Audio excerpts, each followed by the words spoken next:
Hey guys, it's Nicholas here. It's Wednesday the 22nd of June 2022. We're going to be going through a Euro USD situation from last week. But to be honest, for the past couple of weeks and probably for the next week or so, I've not really been able to spend much time trading. Last week we obviously had a lot of central bank activity, so I knew any opportunities were going to be relatively few and far between, so I didn't want to spend as much time at the charts if I wasn't going to be able to pick up trades. I knew I'd be better off doing other things. And at the moment, we're trying to sort of get our new trader development program finished, get it launched. It's really taking a lot out of us. We're putting absolutely everything into it. Our pre-enrollments, by the way, they're going to be closing a week from now. If you are already pre-enrolled, then you will get early access. I don't know when the full launch is going to be for everyone else, but you will get early access. So if you are wanting to join, it's only 1 week left. Trust me, this program has everything. It's literally anything I know about trading I've tried to put into this program. It's taking a lot of work, a lot of effort, but completely worthwhile. So what this meant is over the past couple of weeks and this next week, there isn't as much time for my trading.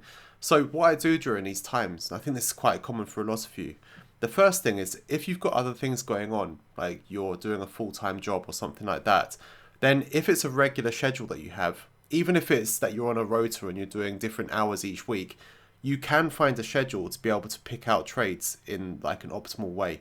So if you go onto our YouTube channel, you'll find a video that we released, I think it was last year, and I was using a trade as an example of how I balanced trading and other things. At the time I was doing a couple of consulting jobs on the side, and so there was a lot of things going on, and I still managed to pick out that trade, and I talked you through how I structured my time. But if you have something that comes up and it's not part of your routine, like for me at the moment trying to get this program finished for you guys, then what you need to do instead is try to keep yourself active in the markets. Like I think a lot of people, if they're not able to open trades, then they think to themselves, well, what's the point of following the markets then? I'm only following the markets if there's some sort of incentive in terms of like actually making money in the markets. But you've got to remember that trading is a skill if done correctly. And what happens with any other skill, if you take a few weeks off or you're not really sort of ticking over with it, you're going to regress, like sometimes only slightly, but still you're going to regress. So when you come back into the markets, you're not going to be at your very best. So it's going to take a bit of time to work your way into it. So it's better to keep in touch with the markets. And there are two ways that I do this. The first is to still update my charts and do my analysis each day as normal. Even if I'm not going to be able to fit in a trading session, it doesn't take long to update your charts. You can stay on top of things that way.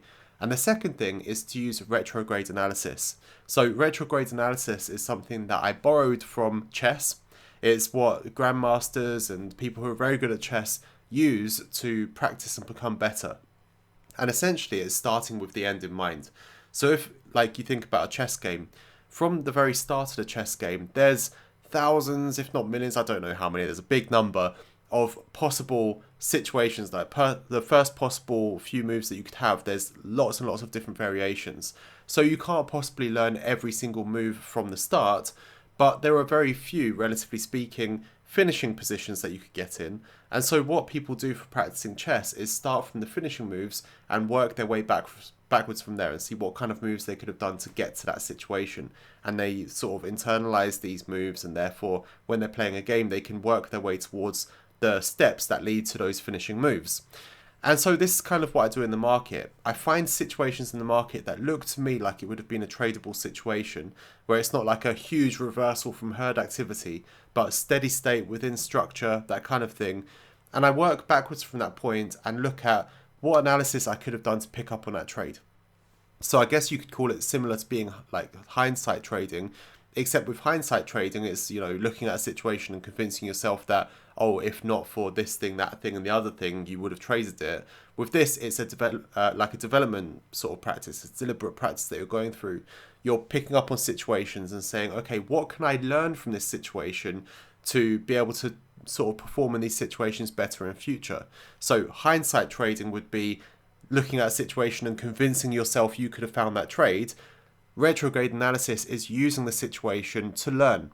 And so what I did last week is, after the Federal Reserve announcement on the Wednesday, on the Thursday I then did a live stream session where I was doing exactly that. I was going through a few different markets, trying to pick up on things that we could have picked up on if we were trading live, or how we could like pick up on little bits and pieces for being able to trade those situations in future.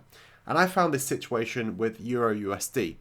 And the funny thing is that on that live stream, it then clicked that I'd seen a post from one of our members from earlier in the day that they had actually taken the trade.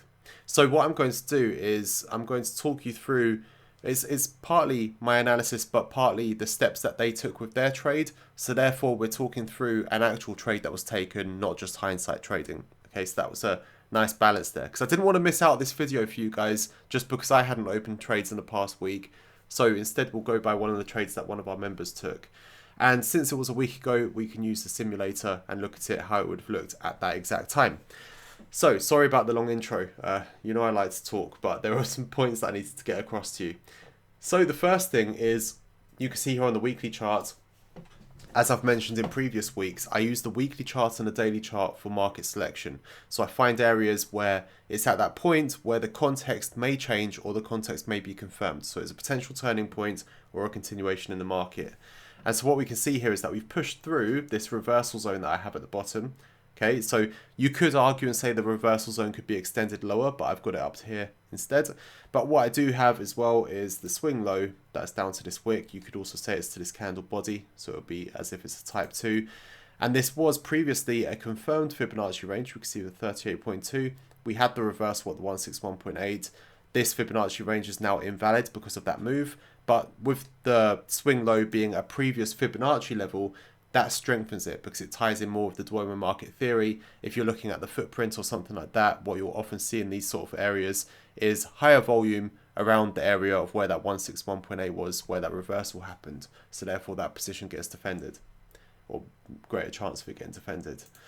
So on the daily chart then, we know this is an interesting area. We can see that the wick so far, the lows of that day, are coming off that previous swing low, which is also now a newly confirmed Fibonacci range, which means that that's a B point of the range and therefore is a stronger level. So now we know that we potentially have a single confirmation there if that closed like that, and same with this on the weekly. But that's not enough to open a trade because both of those candles are active. We need a closed type 1, 2 or 3 to be able to enter the trade, and ideally a double confirmation there. But so far this is a strong situation. We just have to be a little bit cautious because this is the day after the big Federal Reserve news with interest rates, big rise, and therefore there could still be some carryover momentum from the previous day. And we can see there's already been a lot of momentum there, this being the weekly chart. That was a huge move the previous week, big move on that week so far. On the daily chart, not so bad, but we know that, you know, when the fundamental situation has changed, you can sometimes push through the significant levels anyway because the market's more in herd activity rather than steady state. So we need to be cautious that it still is in steady state. So what we see down here, this is the 4-hour chart. We have this swing that's based on, like, it's a very minor swing, but the most recent interaction. So coming off that on lows, I would say that this is probably not the strongest sign to enter a trade, but just adds to the overall picture that, okay, there's some precision happening around here, and it could be a good time to enter a trade. But then we come onto the 1-hour chart. So this is where we start, well, this is where we get our entry point. So we have a type 1 close on the swing low here, which is the same as we were seeing on the 4-hour, but relative to this time frame, if we're managing on this time frame, that's a much more meaningful swing. So it's like the Goldilocks wave. It's also a confirmed Fibonacci range there. So although it's a single confirmation, with all the other factors, I think it's fairly strong. Combined with that, we can also see that we have a previous swing over here, which you could still count. Not so much this one, right? But this adds confidence to it. But it's this doji candle here. So usually with our swing high lows, we use the candle body. Apart from doji candles, we can use the wick. Or situations where the wick is relatively big compared to the body, like this one, for example, you can use the wick. So actually what we have here is a single confirmation with this swing low, and we have, with tolerance and a fair bit of tolerance, a failure at this one here as well. It's only because of the rest of the situation on the higher time frames I think that this is an acceptable situation to be trading. So what we're going to do is open it together.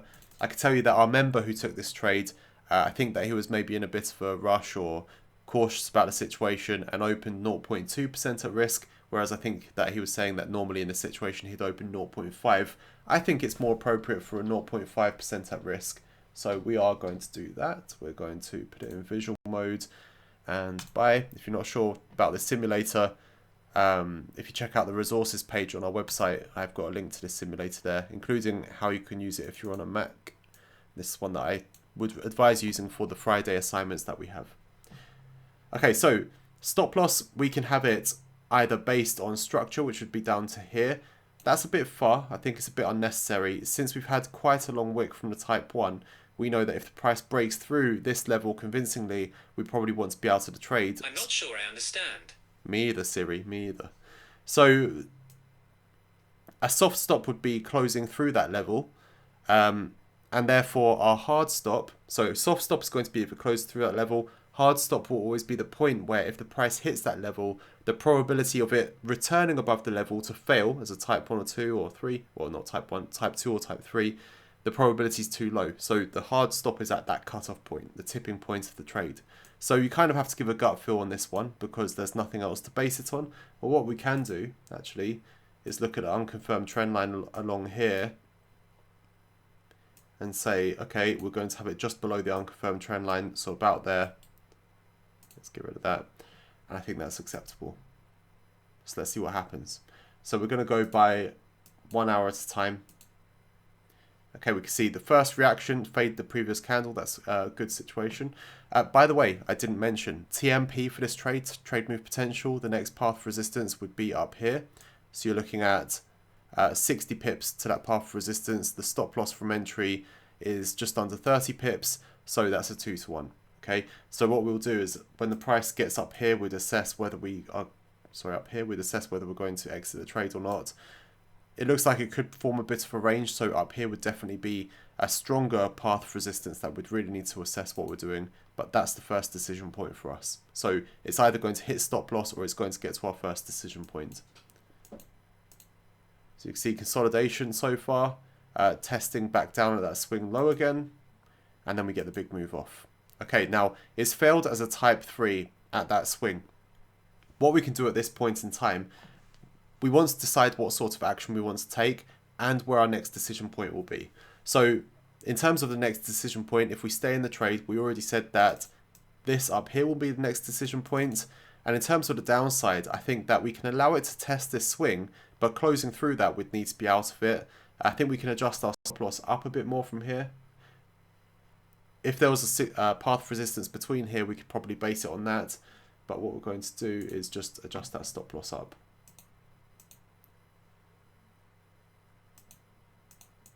I'm still always get used to how to do that. So we'll just base it on just here, right?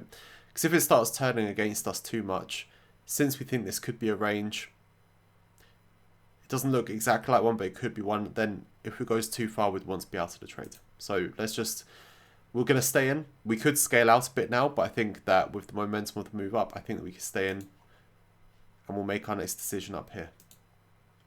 Okay, next candle gets there. Now at this point, we have closed as a type 2 on this swing, but that's a huge amount of momentum. So again, we've got to do two things. We've got to decide where our next decision point is going to be and what action we want to take here. Okay, never take an action without knowing where your next decision point is going to be. Otherwise, what you'll do is take an action, the price will start moving, and then you're like, I don't know what I should do now. And you're reacting to each candle rather than at the points that you should be making your decisions. Because when you're in the heat of the moment, when you've got the trades open, the clarity of thought that you have is not the same as, you know, if you're being proactive. So we don't want to be reactive, we want to be proactive. So in this case, I think we can move our stop loss up and probably stay in the trade. I'd say that at this point, if it's going to fade 50% of this move, we'd probably want to be out, because then it's on, like, that would mean that that confirms that being the top of the range, this being the bottom of the range. If it's on the other side of the 50%, that's not going to be good for us. So rather than 50%, it's going to be the midpoint, and I'd say it's below here. So what I'm going to do is move the stop loss up to just below this point.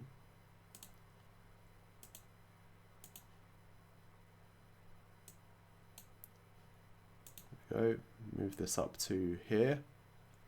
So this hard stop, soft stop is if it closes through. So I'm going to put the hard stop just below that wick there. If it closes through there, I'll be out. And on the other side, where we're going to want to make our decision is basically on a break of this now. The next candle that closes, if it closes through here, what we'll do is, if the candle closes through this wick here, so we can move this one, then we'll decide what to do, because it could be that we move our stop loss up to below this path of resistance now. Okay, so we're just going to sort of, as it's breaking out, make our decisions on how we trail that stop then. So let's move ahead 1 hour again. Okay, so we close through. So like I said, now we can make our decision here. So what we want to do is move our stop loss again.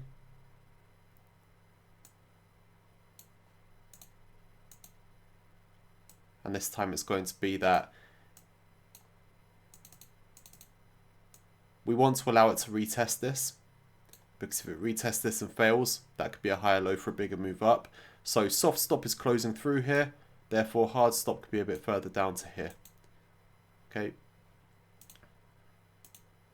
Okay, so I think at this point, because our member who took this trade had opened with 0.2% at risk and he didn't want to, he wanted to be at 0.5, I think that he got a little bit aggressive here and scaled in and moved his stop loss up to around where we have it, or maybe a bit higher. Now, when you do those sorts of aggressive scalings, I think it's okay. It's better to scale in when you have a legitimate like setup for a scaling or a reason for a scaling. Like for example, if this pulls back to here and fails here, that would be a better time to scale in, because then your average position is much higher, so you have a chance to, you know, have a stop loss that's further down that could still be in profit. Whereas a scale in here, that's about, you know, this point here is about midway through where the price is up here, like the current price and your entry price, right? Where our stop loss is will be about midway through there. So by the time it hits that, if we're going to double up the position there, you're going to be out at pretty much break even, which is what happened with our member. And now that's fine if your intention with this trade and with your trades in general is to massively scale up an account. So what a lot of people do when they're trying to scale up an account is they'll aggressively scale into a trade, but then when the price moves against them, they end up taking a loss that's bigger than what they had originally had at risk. So let's say I open this trade here and I'm wanting to scale up an account and I'm aggressively scaling in, but my stop loss is still down here. Then if the price then moves against me, it's going to become increasingly difficult for me to close the trade, because my loss aversion will kick in, and that's when people eventually burn out accounts. On the other hand, if you know you've got a big enough profit here and you're going to scale in but move your stop loss to break even, you know that in the worst case you're going to end up with nothing, whereas you could have had a smaller profit, and best case you end up with a much bigger profit. So you've still got the profit you've got, but now with double the position size you're going to have even more. So if you have a small trading account and, you know, 1 or 2% profit is not going to be that worthwhile to you, although I'd argue and say it is worthwhile because you can compound it up over time, but you're more interested in the bigger moves in the market, if you want to do that in a relatively safe way, do it where you can scale in and move your stop loss to break even, and not where it's so early on into the trade that just a small fluctuation takes out your stop, but far enough where it takes an entire sort of wave against you that's going to take you out. Okay, so at this point, he did that. I personally, in this situation, I'd keep my stop loss here and allow for it to test that path of resistance and potentially create a higher low. And let's go. So I've kind of given away what happens, but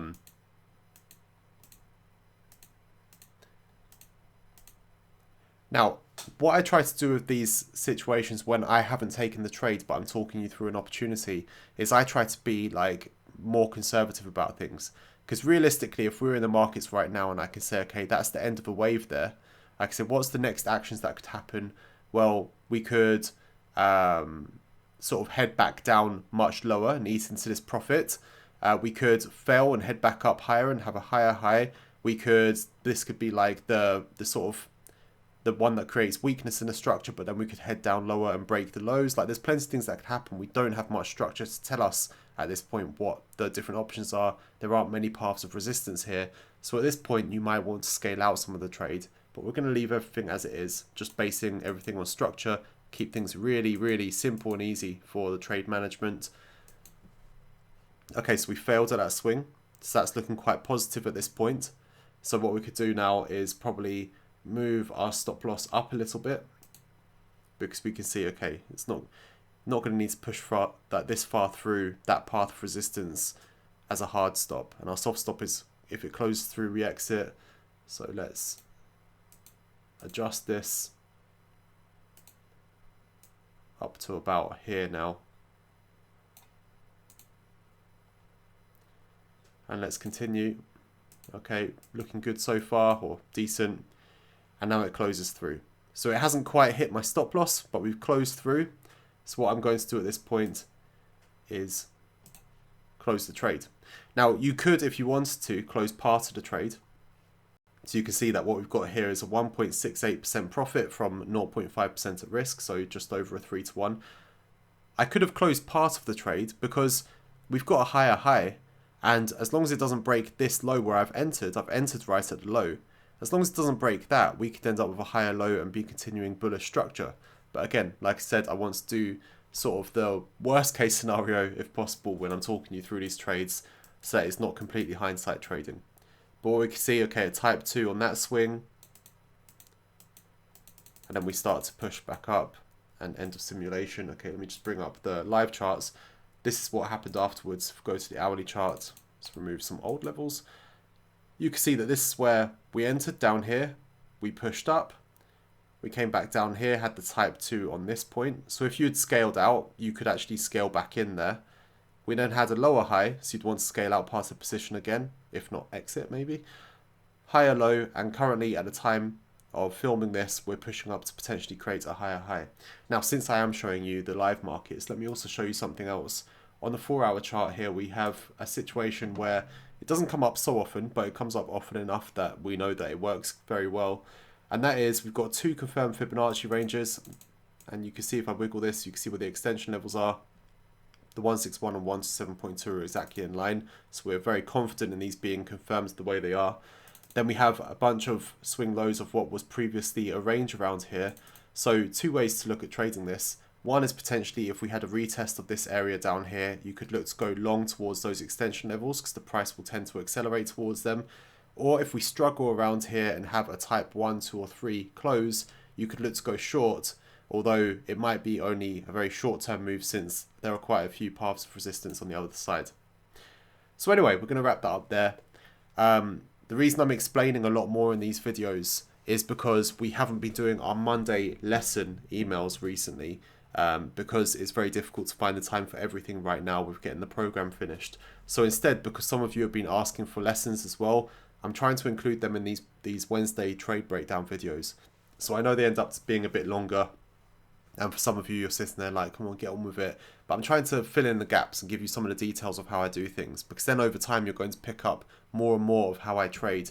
And it's a very effective way of trading. I know there's a lot of factors to consider, but it's because I trade as a skill, not as memorizing some patterns, not as discovering some system or strategy that I could just use in a cookie cutter type of way. I don't believe in those approaches. I don't believe that that's a way to be profitable. I approach trading as a skill where each situation you read it in a different way, you understand the context and you approach it based on that context. So over time you'll pick up on the sorts of questions I ask myself, the ways that I analyze and choose how to sort of approach a situation, and you can start practicing this stuff for yourself as well. So guys, have a great rest of the week in the markets, and I will see you on Friday for the assignment email. Take care, guys.